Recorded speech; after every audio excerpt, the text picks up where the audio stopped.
Hi ನನ್ನ ಪ್ರೀತಿಯ ಸ್ನೇಹಿತರೆ, ನಿಮಗೆಲ್ಲರಿಗೂ ರಚನೆ ಯೂಟ್ಯೂಬ್ ಚಾನಲ್ಗೆ ಸ್ವಾಗತ ಸುಸ್ವಾಗತ. ಬನ್ನಿ, ಇವತ್ತು ನಾನು ಫಿಶ್ ಫ್ರೈ ಮಾಡೋಣ ಅಂತ ತೊಗೊಂಡಿನಿ. ಬಾಂಗಡೆ ಫಿಶ್ ತವಾ ಫ್ರೈ ಮಾಡ್ತಾಯಿದ್ದೀನಿ. ಬನ್ನಿ, ಬಾಂಗಡೆ ಮೀನು ನೋಡಿ ಚೆನ್ನಾಗಿದೆ, ಫ್ರೆಶ್ ಆಗಿದೆ. ಅಡ್ಡ ಕಟ್ ಮಾಡ್ಕೊಂಡು ಬನ್ನಿ. ನೋಡಿ, ನೀವು ಇದೇ ಥರ ಕಟ್ ಮಾಡ್ಕೊಳ್ಳಿ. ನೀಟಾಗೆಲ್ಲ ವಾಶ್ ಮಾಡಿಕೊಂಡು ಕಟ್ ಮಾಡಿ ಇಟ್ಕೊತಾ ಇದ್ದೀನಿ. ಚೆನ್ನಾಗಿದೆ ಮೀನು ಮಾತ್ರ. ಈ ಸಲ ಬಂದಿರೋ ಮೀನು ಇವತ್ತು 300 ರೂಪಾಯಿ kg ಇತ್ತು. ಬಾಂಗಡೆ ಚೆನ್ನಾಗಿದೆ, ಫ್ರೆಶ್ ಸಮುದ್ರ ಮೀನಿದು. ಬಾಂಗಡೆ ಕೆರೆಯಲ್ಲೆಲ್ಲ ಸಿಗೋಲ್ಲ. ಸಮುದ್ರ ಮೀನು ತುಂಬ ರುಚಿ ಇರುತ್ತೆ, ಆರೋಗ್ಯಕ್ಕೂ ಒಳ್ಳೆಯದು. ನೋಡಿ, ಪ್ರತಿಯೊಂದು ಮೀನೂ ಇದೇ ಥರನ ಅಡ್ಡ ಕಟ್ ಮಾಡ್ಕೊಳ್ಳಿ. ಎರಡು ಸೈಡನ್ನು ಕಟ್ ಮಾಡ್ಕೋಬೇಕು. ಆ ಕಡೆ ಕಟ್ ಮಾಡ್ಕೊಳ್ಳಿ. ಚೆನ್ನಾಗಿರುತ್ತೆ. ಮಸಾಲೆ ಎಲ್ಲ ಹಿಡಿಬೇಕು ಅಂದರೆ ನೀಟಾಗಿ ಕಟ್ ಮಾಡ್ಕೋಬೇಕು. ನೋಡಿ, ಪ್ರತಿಯೊಂದು ಮೀನನ್ನು ಕಟ್ ಮಾಡ್ಕೊಳ್ಳಿ. ನನಗೊಂದು ಫ್ರೈ ಮಾಡೋಕ್ಕೆ ಒಂದು 6 ಮೀನು ಸಿಕ್ಕಿದೆ. ಚೆನ್ನಾಗಿದೆ ಮೀನು, ದಪ್ಪವಾಗಿದೆ, ತುಂಬ ರುಚಿಕರವಾಗಿರುತ್ತೆ. ಮಕ್ಕಳಿಗೆಲ್ಲ ಆರೋಗ್ಯಕ್ಕೆ ತುಂಬ ಒಳ್ಳೆಯದು. ಮಕ್ಕಳಿಗೆ ಅಂತಲ್ಲ, ದೊಡ್ಡವರು ಸಹ ತಿನ್ನಬೇಕು, ಆರೋಗ್ಯಕ್ಕೆ ಒಳ್ಳೆಯದು. ಇದರಲ್ಲಿ ಬೆನಿಫಿಟ್ಗಳು ಜಾಸ್ತಿ. ಚಿಕನ್ಗಿಂತ ಫಿಶ್ ತಿಂದರೆ ತುಂಬ ಒಳ್ಳೆಯದು, ಆರೋಗ್ಯ ಚೆನ್ನಾಗಿರುತ್ತೆ. ಮಕ್ಕಳಿಗೂ ಆದಷ್ಟು ಫಿಶ್ಶನ್ನೇ, ಚಿಕನ್ಗಿಂತ ಮೀನನ್ನು ಜಾಸ್ತಿ ತಿನ್ನಿಸ್ಕೊಡಿ. ಅವರು ಮೈಂಡ್ ಸ್ವಲ್ಪ ಚುರುಕಾಗಿರುತ್ತೆ, ಚುರುಕು ಚೆನ್ನಾಗಿರುತ್ತೆ, ಎನರ್ಜಿನೂ ಚೆನ್ನಾಗಿರುತ್ತೆ, ಆರೋಗ್ಯನೂ ಚೆನ್ನಾಗಿರುತ್ತೆ. ಹಾಗೆ ನನ್ನ ಚಾನಲ್ನ ಸಬ್ಸ್ಕ್ರೈಬ್ ಮಾಡ್ಕೊಳ್ಳಿ, ಲೈಕ್ ಮಾಡಿ, ಶೇರ್ ಮಾಡಿ, ಕಮೆಂಟ್ ಮಾಡಿ. ಬನ್ನಿ, ಫಿಶ್ಶಿಗೆ ಮಸಾಲೆ ರೆಡಿ ಮಾಡೋಣ. ನೋಡಿ, ನಾನು 2 ಚಮಚ ಖಾರದ ಪುಡಿ ತೊಗೊತೀನಿ. ಇದು ನಮ್ಮದು ಗುಂಟೂರು ಮೆಣಸಿನ್ಕಾಯಿ ಖಾರದ ಪುಡಿ, ಜಾಸ್ತಿ ಖಾರ ಇದು. ಖಾರದ ಪುಡಿ, ಅರ್ಧ ಚಮಚ ಅರಿಶಿನ ಪುಡಿ, ಹಾಗೆ ರುಚಿಗೆ ತಕ್ಕಷ್ಟು ಉಪ್ಪು. ನೀವು ಮೀನಿಗೆ ಅಂದರೆ ಉಪ್ಪು ಸ್ವಲ್ಪ ಜಾಸ್ತಿನೇ ಹಾಕಬೇಕು. ಚಿಕನ್ಗಿಂತ ಮೀನಿಗೆ ಉಪ್ಪು ಜಾಸ್ತಿ ಹಾಕಲೇಬೇಕು. ನಾವು ಮೀನಿಗೆ ಬರೋಬ್ಬರಿ ಅಂದರೆ ಇವಾಗ 1 kg ಮೀನು ಅಂತಂದರೆ ಅದರಲ್ಲಿ 4 ಮೀನು ಸಾಂಬಾರಿಗೆ ತೆಗೆದು ನಾನು ಇವಾಗ ಒಂದು 6 ಮೀನು ಇಟ್ಕೊಂಡಿದ್ದೀನಿ.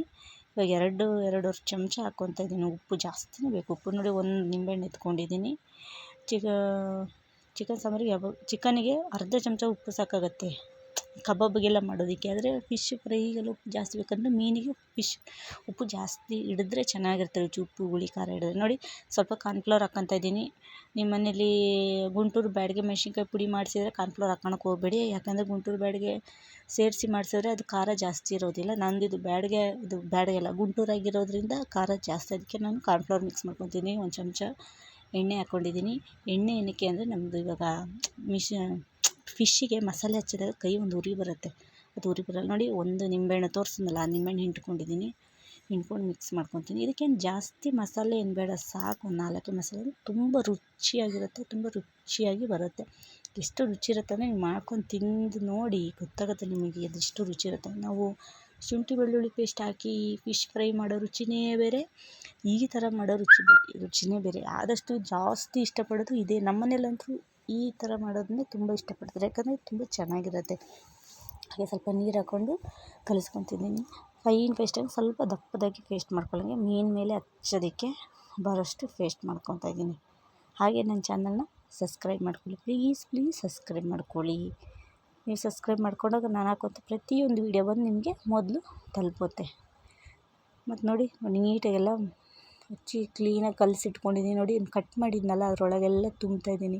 ಇದೇ ಥರನೇ ಹಚ್ಕೊಳ್ಳಿ ನೀಟಾಗಿ. ಹೊಟ್ಟೆ ಭಾಗ, ಮೇಲ್ಭಾಗ ಮತ್ತು ತಲೆ ಭಾಗ ಎಲ್ಲ ನೀಟಾಗಿ ಹಚ್ಕೊಳ್ಳಿ, ಚೆನ್ನಾಗಿ ಬರುತ್ತೆ. ಅರಿಶಿನ ಹಾಕಬೇಕು. ಅರಿಶಿನ ಯಾಕೆ ಹಾಕಬೇಕು ಅಂತಂದರೆ ಅದರೊಳಗೆ ಏನಾದ್ರು ಬ್ಯಾಕ್ಟೀರಿಯಾ ಇದ್ದರೆ ಅದು ಸಾಯುತ್ತೆ. ಅರಿಶಿನ ಪ್ರತಿಯೊಂದು ಅಡುಗೆಗೂ ಅರಿಶಿನ ಬಳಸಲೇಬೇಕು, ಬಳಸಬೇಕು. ಅದು ಆರೋಗ್ಯಕ್ಕೆ ತುಂಬ ಒಳ್ಳೆಯದು. ಮತ್ತು ಅದರಲ್ಲಿ ಏನಾದ್ರು ಕೀಟಾಣುಗಳಿದ್ದರೆ ಸಾಯುತ್ತೆ. ಚೆನ್ನಾಗಿರುತ್ತೆ, ರುಚಿ ಚೆನ್ನಾಗಿರುತ್ತೆ. ನೀವು ಒಂದು ಸಲ ಮಾಡ್ಕೊಂಡು ತಿಂದು ನೋಡಿ, ಗೊತ್ತಾಗುತ್ತೆ ನಿಮಗೆ. ಹೇಳ್ತೀರ ಚೆನ್ನಾಗಿತ್ತು ಅಂತ ಕಮೆಂಟ್ ಮಾಡ್ತೀರ ನೀವೇ. ಚೆನ್ನಾಗಿರುತ್ತೆ, ತುಂಬ ಟೇಸ್ಟಿಯಾಗಿರುತ್ತೆ. ಯಾಕಂದರೆ ಇದಕ್ಕೆ ಜಾಸ್ತಿ ಮಸಾಲೆನೇ ಬೇಡ, ಜಾಸ್ತಿ ಇದಕ್ಕೆ ಬೇಕಾಗಿರೋದಷ್ಟೇ ಉಪ್ಪು, ಹುಳಿ, ಖಾರ. ಅದರಲ್ಲಂತೂ ಡ್ರಿಂಕ್ಸ್ ಮಾಡೋರಿಗೆ ಅವರಿಗೆಲ್ಲ ತುಂಬ ಇಷ್ಟ ಆಗುತ್ತೆ ಮೀನು. ಇದೇನಪ್ಪ ಡ್ರಿಂಕ್ಸ್ ಮಾಡೋರು ಅಷ್ಟು ತಿನ್ನಬೇಕಂತ ಅಂದ್ಕೊಬೇಡಿ, ಪ್ರತಿಯೊಬ್ಬರು ತಿನ್ಬೋದು. ಮಕ್ಕಳಿಗೆ ಆದಷ್ಟು ಮೀನನ್ನೇ ಜಾಸ್ತಿ ತಿನ್ನಿಸಿ, ಚಿಕನ್ಗಿಂತ. ಚಿಕನ್ ಆರೋಗ್ಯಕ್ಕೆ ಅಷ್ಟು ಒಳ್ಳೆಯದಲ್ಲ, ಆದರೆ ಮೀನು ಮಾತ್ರ ಆರೋಗ್ಯಕ್ಕೆ ತುಂಬ ಒಳ್ಳೆಯದು. ನೋಡಿ, ನಾನು ಪ್ರತಿಯೊಂದು ಮೀನಿಗೂ ಹಚ್ಕೊಂಡಿದ್ದೀನಿ. ನೋಡಿ, ಮೀನು ಚೆನ್ನಾಗಿರೋ ಮೀನು ಸಿಕ್ತು ಕಣ್ರಿ ಈ ಸಲ. ತುಂಬ ಚೆನ್ನಾಗಿದೆ ಬಾಂಗಡೆ ಮೀನು.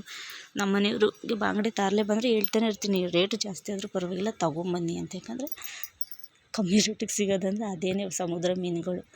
ಅದು ಬಂದರೆ ಅದು ರುಚಿನೇ ಜಾಸ್ತಿ, ಆರೋಗ್ಯಕ್ಕೆ ಒಳ್ಳೆಯದು. ಬಾಂಗಡೆ ಮೀನು ಈ ಬಾಣ್ತಿಯವರೆಲ್ಲ ತಿನ್ನಬಾರ್ದು. ಬೇಕಾದ್ರೆ ಪ್ರೆಗ್ನೆಂಟ್ ಇದ್ದಾಗ ತಿಂದ್ಕೊಳ್ಳಿ, ಡೆಲಿವರಿ ಆದಮೇಲೆ ತಿನ್ನೋಕೆ ಹೋಗಬೇಡಿ. ಡೆಲಿವರಿ ಆದಮೇಲೆ ಏನು ಮೀನು ತಿನ್ನಬಾರ್ದು, ಮತ್ತು ಇನ್ನೇನು ತಿನ್ನಬೇಕಂದ್ರೆ ತಾರಲೆ ಮೀನು ಬರುತ್ತೆ. ಅಂದರೆ ಏನು ತಾರಲೆ ಮೀನು ಅಂತೀವಿ. ಅದು ಚೆನ್ನಾಗಿರುತ್ತೆ. ಅಂದರೆ ಅದು ಬಾಣಂತಿಗೆಲ್ಲ ಕೊಡ್ತಾರೆ, ಅದು ಚೆನ್ನಾಗಿರುತ್ತೆ. ಬನ್ನಿ ತವಾ ಫ್ರೈ ಮಾಡೋಣ. ನೋಡಿ ಒಲೆ ಹಚ್ಬಿಟ್ಟು ಹಂಚಿಟ್ಟಿದ್ದೀನಿ, ಎಣ್ಣೆ ಹಾಕ್ತಾಯಿದ್ದೀನಿ. ಈ ಎಣ್ಣೆ ಚೆನ್ನಾಗಿ ಕುಡಿಯುತ್ತೆ, ಚೆನ್ನಾಗಿರುತ್ತೆ. ನೋಡಿ ಎಣ್ಣೆ ಹಾಕಿದ್ದೀನಿ, ನೀಟಾಗಿ ಎಣ್ಣೆ ಎಲ್ಲ ಸೋರಿಸ್ಕೊಂಡು ಮೀನು ಫ್ರೈ ಮಾಡೋಕ್ಕೆ ರೆಡಿ ಮಾಡ್ಕೊತಾ ಇದ್ದೀನಿ.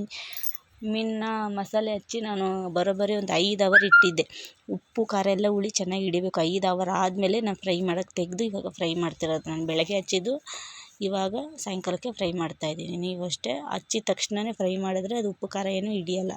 ಹಚ್ಚಿಬಿಟ್ಟು ಒಂದು 5 ಅವರ್ ಆದರೂ ಅದು ನೆನೆಯೋಕೆ ಬಿಡಿ, ಯಾಕಂದರೆ ಅದು ಉಪ್ಪು ಚೆನ್ನಾಗಿ ಎಳ್ಕೊಂಡಾಗ್ಲೇ ಅದು ತಿನ್ನೋಕ್ಕೆ ರುಚಿ ಚೆನ್ನಾಗಿರುತ್ತೆ, ತುಂಬ ಟೇಸ್ಟಿಯಾಗಿರುತ್ತೆ, ಚೆನ್ನಾಗಿರುತ್ತೆ. ನೀವು ಒಂದ್ಸಲ ಮಾಡ್ಕೊಂಡು ತಿಂದು ನೋಡಿ.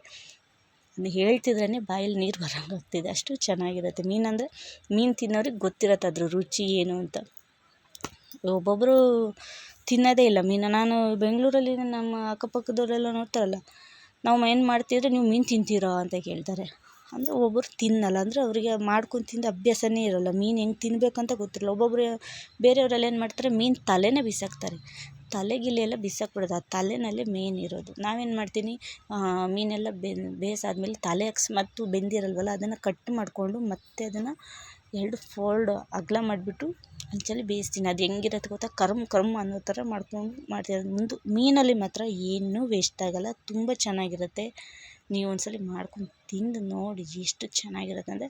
ಕರೆಕ್ಟ್ ಹದವಾಗಿ ಮಾಡ್ಕೊಳ್ಳಿ, ಖಾರದ ಪುಡಿನೂ ಅಷ್ಟೇ ಹದವಾಗಿ ಹಾಕ್ಕೊಂಡು ಮಾಡ್ಕೊಳ್ಳಿ, ಚೆನ್ನಾಗಿರುತ್ತೆ, ತುಂಬ ಟೇಸ್ಟಿಯಾಗಿರುತ್ತೆ, ಆರೋಗ್ಯನೂ ಚೆನ್ನಾಗಿರುತ್ತೆ. ಚಿಕನ್ಗಿಂತ ಮೀನೆಲ್ಲ ಮಾಡ್ಕೊಂಡು ತಿಂದರೆ ಆರೋಗ್ಯ ತುಂಬ ಚೆನ್ನಾಗಿರುತ್ತೆ. ಆದಷ್ಟು ಮಕ್ಕಳಿಗೆ ಕೊಡಿ. ಮಕ್ಕಳಿಗೆ ಯಾಕೆ ಒತ್ತಿ ಹೇಳ್ತಿದ್ದೀನಿ ಅಂದರೆ, ಮೇನ್ ಮಕ್ಕಳಿಗೆ, ಅವ್ರಿಗೆ ಮೈಂಡು ಸ್ವಲ್ಪ ಚುರುಕುತನ ಜಾಸ್ತಿ ಆಗುತ್ತೆ, ತುಂಬ ಚೆನ್ನಾಗಿರುತ್ತೆ.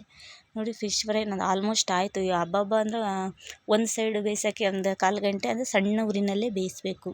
ಅದರೊಂದು 1/4 ಗಂಟೆ, ಇದನ್ನು ಒಂದು ಅರ್ಧ ಗಂಟೆ ತಗೊಂತು ಮೀನು, ಯಾಕಂದರೆ ಮೀನು ಸ್ವಲ್ಪ ದಪ್ಪ ಇದೆ, ಅದರಿಂದ ಬೇಯೋದು ಸ್ವಲ್ಪ ಲೇಟ್ ಆಯಿತು. ನೋಡಿ ಆ ಕಡೆ ಈ ಕಡೆ ಬೇಯಿಸ್ಕೊಂಡಿದ್ದೀನಿ. ಇವಾಗ ಬೆನ್ನು ಭಾಗ ಬೇಯಿಸ್ತಾಯಿದ್ದೀನಿ, ಯಾಕಂದರೆ ಆ ಕಡೆ ಈ ಕಡೆ ಬೆಂದಿರುತ್ತೆ, ಆದರೆ ಬೆನ್ನು ಭಾಗ ಇದೆಯಲ್ಲ ಅದು ಬೆಂದಿರೋಲ್ಲ. ಅದಕ್ಕೆ ನಾನೇನು ಮಾಡ್ತೀನಿ ನೋಡಿ, ಈ ಥರ ಅಡ್ಡ ನಿಲ್ಲಿಸ್ಕೊಂಡು ಬೇಯಿಸ್ತಾಯಿದ್ದೀನಿ. ನಿಲ್ಲಿಸೋಕ್ಕೆ ನಾನು ಇದು ತೊಗೊಂಡಿದ್ದೀನಿ, ಚಾಕು ತೊಗೊಂಡಿದ್ದೀನಿ ಸಪೋರ್ಟಿಗೆ. ನೋಡಿ ಎಷ್ಟು ಚೆನ್ನಾಗೈತೆ. ನೋಡಿ ಈ ಥರ ನಾನು ಐಡಿಯಾ ಮಾಡ್ಕೊಂಡು ಮಾಡ್ತಾಯಿದ್ದೀನಿ. ಬೇಯಬೇಕು ನನಗೆ ಇವಾಗ ಅದೆಲ್ಲ ಬೆಂದರೆ ಚೆನ್ನಾಗಿರುತ್ತೆ. ನೋಡಿ ಈ ಥರ ಅಡ್ಡ ನಿಲ್ಲಿಸ್ಕೊಂಡು ನಾನು ಬೇಯಿಸ್ಕೊತಾ ಇದ್ದೀನಿ. ಇದೊಂದು 5 ನಿಮಿಷ ಬೇಯಿಸಿದ್ರೆ ಸಾಕು, ಬೆಂದಿರುತ್ತೆ. ಯಾಕಂದರೆ ಅದು ಆಲ್ಮೋಸ್ಟ್ ಬೆಂದಿರುತ್ತೆ, ಅಂದರೂ ಒಂಚೂರು ಮನ್ಸು ತೃಪ್ತಿ ಆಗಬೇಕಲ್ವ, ಅರ್ಧಬರ್ಧ ಬೆಂದೋಯ್ತು ಅನ್ನೋ ಒಂದು ಇದಿರಬಾರ್ದು, ಫೀಲ್ ಇರಬಾರ್ದು ಅಂತ ಎಲ್ಲ ಕಡೆ ಬೇಯಿಸ್ಕೊಂಡು ನೀಟಾಗಿ ತಿನ್ನೋಕ್ಕೆ ಚೆನ್ನಾಗಿರುತ್ತೆ, ಆರೋಗ್ಯವಾಗೂ ಇರುತ್ತೆ. ನೀವು ಮನೇಲಿ ಮಾಡಿ ನೋಡಿ, ಮಾಡಿಕೊಂಡು ಮಕ್ಕಳಿಗೂ ಯಜಮಾನ್ರಿಗೆಲ್ಲ ತಿನ್ನಿಸಿ, ಚೆನ್ನಾಗಿರುತ್ತೆ. ಅತ್ತೆ ಮಾವ ಎಲ್ಲರಿಗೂ ತಿನ್ನಿಸ್ಕೊಡಿ, ತುಂಬ ಟೇಸ್ಟಿಯಾಗಿರುತ್ತೆ, ಆರೋಗ್ಯನೂ ಚೆನ್ನಾಗಿರುತ್ತೆ. ನಾನು ಆಲ್ಮೋಸ್ಟ್ ಕೆರೆ ಮೀನು ಜಾಸ್ತಿ ತರಲ್ಲ. ಬಂಗುಡೆ ಮೀನು ಬಂತು ಅಂದರೆ ನಮ್ಮ ಮನೆಯವ್ರಿಗೆ ಹೇಳ್ತಾನೆ ಇರ್ತೀನಿ, ಮೊದಲು ತೊಗೊಂಬನ್ನಿ. ಯಾಕಂದರೆ ಇಲ್ಲಾಂದರೆ ನಮ್ದು ಈ ಸರೌಂಡಿಂಗಲ್ಲಿ ನಮ್ಗೆ ಜಾಸ್ತಿ ಸಮುದ್ರ ಮೀನು ಸಿಗೋಲ್ಲ, ಕೆರೆ ಮೀನೇ ಜಾಸ್ತಿ ಸಿಗೋದು. ಸಮುದ್ರ ಮೀನು ಅದು ಅಪರೂಪ. ನೀವು ಸಮುದ್ರ ಮೀನು ತರಬೇಕಂದ್ರೆ ನಾನು ಯಶವಂತಪುರ ಹೋಗಬೇಕು, ಯಶವಂತಪುರ ಮಾರ್ಕೆಟ್ ಇದೆಯಲ್ಲ ಅಲ್ಲಿಗೆ ಹೋಗ್ಬೇಕು. ಅಲ್ಲಿ ಫಿಶ್ ಮಾರ್ಕೆಟಲ್ಲಿ ಏನೆಂಥ ಮೀನು ಇರುತ್ತೆ ಕಣ್ರಿ, ಅಂದರೆ ರೇಟ್ ಜಾಸ್ತಿ ಇರುತ್ತೆ. ಮೀನು ನೋಡೋಕ್ಕೆ ಚೆಂದ, ಮೀನು ತಿನ್ನೋರಿಗೆ ಗೊತ್ತಾ ಆ ಮೀನು ಯಾವ್ಯಾವ ತಗೋಬೇಕು ಅಂತ. ಬೆಳಗ್ಗೆನೇ ಬಂದು ತಗೊಂಡು ಹೋಗ್ತಿರ್ತಾರೆ. ನೋಡಿ ಎಷ್ಟು ಚೆನ್ನಾಗಿ ಬಂದಿದೆ, ನೋಡಿ ನೀಟಾಗಿ ಬೆಂದಿದೆ. ಆ ಕಡೆ ಈ ಕಡೆ ಮಧ್ಯೆ ಎಲ್ಲ ಕಡೆ ಬೇಯಿಸ್ಬಿಟ್ಟಿದ್ದೀನಿ, ತುಂಬ ಚೆನ್ನಾಗಿ ಬಂದಿದೆ. ನೋಡಿ ನೀವು ಇದೇ ಥರನೇ ಮಾಡ್ಕೊಳ್ಳಿ, ಮಕ್ಕಳಿಗೂ ಮಾಡಿಕೊಡಿ. ಮಕ್ಕಳಿಗೆ ಸ್ಟಾರ್ಟಿಂಗ್ ನೀವು ಕೊಡೋದಾದರೆ ಮುಳ್ಳೆಲ್ಲ ಬಿಡಿಸ್ಬಿಟ್ಟು ಕೊಡಿ, ಆದಷ್ಟು ಮುಳ್ಳು ಇದೆಯೋ ಇಲ್ಲೋ ನೋಡ್ಕೊಂಡು ಕೊಡಿ. ಇದೊಂದು ಬಂಗುಡೆ ಮೀನಲ್ಲಿ ಅಷ್ಟು ಮುಳ್ಳಿರಲ್ಲ, ತಾರ್ಲೆ ಮೀನು ಕೆರೆ ಮೀನುಗಳೆಲ್ಲ ಮುಳ್ಳಿರುತ್ತೆ. ಬಂಗುಡೆ ರುಚಿ ಜಾಸ್ತಿ, ಮಕ್ಕಳಿಗೆ ತಿನ್ಸೋಕ್ಕೆ ಚೆನ್ನಾಗಿರುತ್ತೆ ನೋಡಿರಿ, ಮಾಡಿಸಿ ತಿನ್ನಿಸಿ. ನೋಡಿ ಫಿಶ್ ಫ್ರೈ ರೆಡಿ. ನನ್ನ ಚಾನಲ್ ವೀಕ್ಷಣೆ ಮಾಡಿದ್ದಕ್ಕೆ ನಿಮಗೆಲ್ಲರಿಗೂ ಧನ್ಯವಾದಗಳು. Thank you watching my channel. Bye.